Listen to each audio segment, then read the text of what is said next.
Eyo bana, tunavuka moja kwa moja mpaka Unyamwezini ambapo tunaenda kuungana mwanetu Jay-Z kutokea Marekani ambaye ameibuka kwenye mjadala mzito sana kupitia mitandao ya kijamii.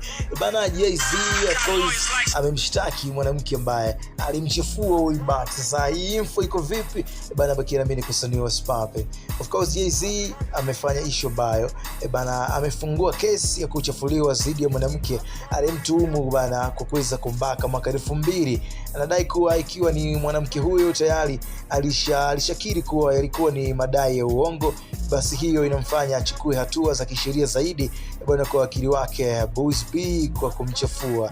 Sasa kesi ya kwanza, kesi ya mwanamke huyu ambayo haikuweka wazi jina lake, Jane Doe, alifunguliwa awali dhidi ya Diddy mwezi Oktoba mwaka 2024 ambapo dai alipewa dawa na za kulevya na kubakwa naye pamoja na watu wengine maarufu katika sherehe ya baada ya tuzo za MTV Video Music Award ambazo zilifanyika mwaka 2000 ambapo alipokuwa na umri wa miaka 13 tu. Katika malalamiko ambayo yaliweza kuwasilishwa Disemba 2024, mkali Jay-Z aliongezewa kama mashtaka na kushtakiwa kwa kesi ya ubakaji. Hata hivyo Jay-Z bana alikanusha vikali madai hayo, huku akitaka ulalamikaji Doe kufungua kesi ya jinai na sio madai kama alivyofanya. Endapo anaamini madai yake yana ukweli wowote dhidi yake, basi watamzingatia. Februari 15 mwaka 2025,